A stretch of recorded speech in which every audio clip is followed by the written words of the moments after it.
Merhabalar, ben Zehra. Kanalıma hoş geldiniz. Her zamanki gibi yine glutensiz tariflerle sizlerle birlikteyim. Uzun zamandır ekmek videosu çekmiyordum. Sizler için ve yeni başlayanlar için, kanalımı yeni keşfedenler için glutensiz ekmek nasıl yapılır? Nasıl glutensiz ekmek yumuşak olmalıdır? Bütün sorularınızın cevaplarını bu videoda bulabilirsiniz.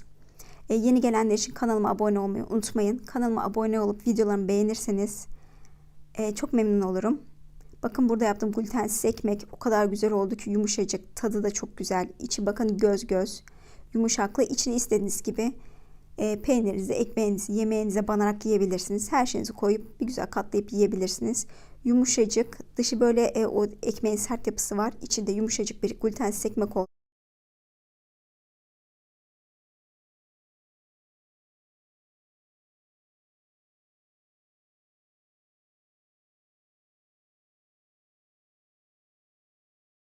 Yoğurma kabıma 1 adet yumurta kırıp çırpıyorum. Ardından üzerine 1 su bardağı süt ekliyorum. Onunla birlikte çırpıyorum. İsterseniz burada su da ekleyebilirsiniz. Süte karşı alerjisi olanlar su da ekleyebilirler. Ardından ben yumuşak da olması için zeytinyağı ekleyeceğim. Yarım su bardağından 1-2 tık daha az bir zeytinyağı ekledim. Onu da tekrar çırptım güzelce. Glutensiz un olarak buradaki tarifimde Şar marka kullandım. Şar markanın bu glutensiz ekmek ve pizza hamuru için olan unundan kullandım. Burada aynı bildiğimiz ölçü su bardağıyla 3 su bardağı glutensiz un ekledim. Burada bir tanesini çekmeyi unutmuşum. 3 su bardağı glutensiz un ekliyorum. Ardından maya olarak Doktor Oetker'in kuru mayasını kullandım. Burada isterseniz yaş maya da kullanabilirsiniz.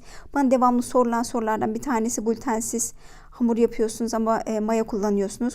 Doktor Oetker'in mayaları ve pak maya hepsi glutensizdir. Arkasında da glutensiz ibaresi mevcuttur. Burada 10 gram kuru mayamı da ekledim. Üzerine tuzumu ekleyeceğim ben. Ben burada 1 tatlı kaşığı kadar tuz ekledim. Siz de ekmeğinizin tadın tuzunu nasıl seviyorsanız o şekilde artırabilirsiniz ya da azaltabilirsiniz. Bütün kuruluklarda unumun glutensiz unumun üzerine ekledikten sonra karıştırmaya başlıyorum. Öncelikle çırpıcı ile ben karıştırdım. Burada ben gördüğünüz gibi geniş bir kapla yoğurmaya başladım. Siz de ilk başlayanlar, yeni başlayanlar, glutensiz hamurum tutmuyor diyenler böyle geniş bir kapta glutensiz hamuru yapmaya başlarsanız sizin için daha kolay olacaktır. Genişçe bunu çırpıcıyla yaparken de fark edeceksiniz. Karıştırması da çırpması da çok kolay olacaktır ve hamuru da daha iyi anlamış olacaksınız bu glutensiz hamur. Çünkü diğer normal hamurlara benzemiyor, normal unlara benzemiyor. Bu şekilde geniş kapta yaparsanız sizler için de daha iyi olacaktır. Bakın çırpmaya başladıkça böyle bir sertleşti. Burada isterseniz aynı şekilde çırpıcı ile devam edip ya kolunuz kuvvetliyse çırpıcı ile devam edip yoğurabilirsiniz ya da benim gibi çırpıcı çünkü ağırlaştı iyice ya da böyle elinizle yoğurabilirsiniz. Sadece gördüğünüz gibi parmak uçlarımla, kabım da geniş, aynı bu şekilde iyice bir pürüzsüz kıvam alana kadar yoğurmaya devam ediyorum. Burada glutensiz hamur yaparken, glutensiz ekmek yaparken en önemli özelliklerden bir tanesi hamurun pürüzsüz olana kadar yoğuracaksınız. Pürüzsüz ve yumuşak bir kıvam olacak. Kek hamurundan daha katı bir hamur olacak ve elinize yapışan bir hamur olacak.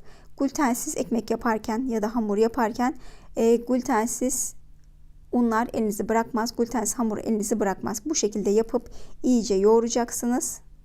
Gördüğünüz gibi hamurun şekli, kıvamı bu şekilde olmalı.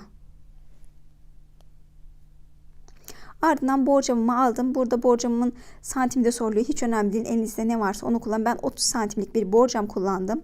Üzerine yağlı kağıdımı koydum. Üzerine de yaptığım glutensiz hamuru ekledim. Şimdi glutensiz hamurumu borcama ekledikten sonra üzerine böyle bir spatula ve su yardımıyla üzerine böyle suyla düzelteceğiz. Ve burada suyu kullanmamızın nedeni bol bol suyla düzeltin üzerini. Çünkü pişerken üzeri çok fazla sert oluyor su yapmadığınız zaman. O çok sert bir kabuk olmaması için su ile böyle üzerini düzeltin ve bol su olmasına dikkat edin. Bu şekilde yaptıktan sonra mayalanmaya bırakıyoruz hamurumuzu. Gördüğünüz gibi 30 dakika hamurumu mayalandırdım. Ya bu 30 dakika 40 dakika yani oda sıcaklığınıza göre değişir. Hamurum çok güzel mayalanmış, glutensiz ekmek hamurum. Mayalandıktan sonra Şimdi bunun üzerindekini alacağım. 180 derece fırında, isterseniz alt üst, isterseniz fanlı bir şekilde, kontrollü bir şekilde pişirmeye bırakacağım.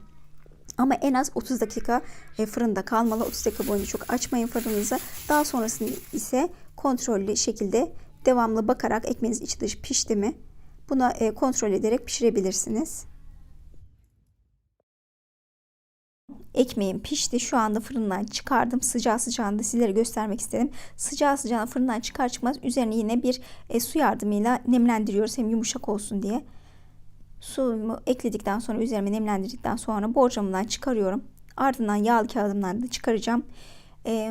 Ondan sonra bunu ekmeğimizi saracağız ve 1 saat boyunca, en az 1 saat boyunca ekmeğimizi hiç dokunmuyoruz. Sarılı bir şekilde kalsın. Ekmeğimizin iyice içini çekmesi gerekiyor. İçini çekecek ve göreceksiniz yumuşacık bir ekmek olacak, ama sakın acele etmeyin. Kesmek için en az 1 saat beklesin. Bekledikten sonra kesip göreceksiniz, harika bir yumuşacık bir glutensiz ekmeğe sahip olacağız. İnşallah sizler de denersiniz. Denedikten sonra benimle paylaşmayı unutmayın. Sizler için de faydalı bir video olmuştur umarım. İzlediyseniz, beğendiyseniz videomu beğenmeyi, kanalıma abone olmayı ve yorumlarınızı da bekliyorum. Bir sonraki videomda görüşmek üzere. Hoşça kalın, sağlıcakla kalın.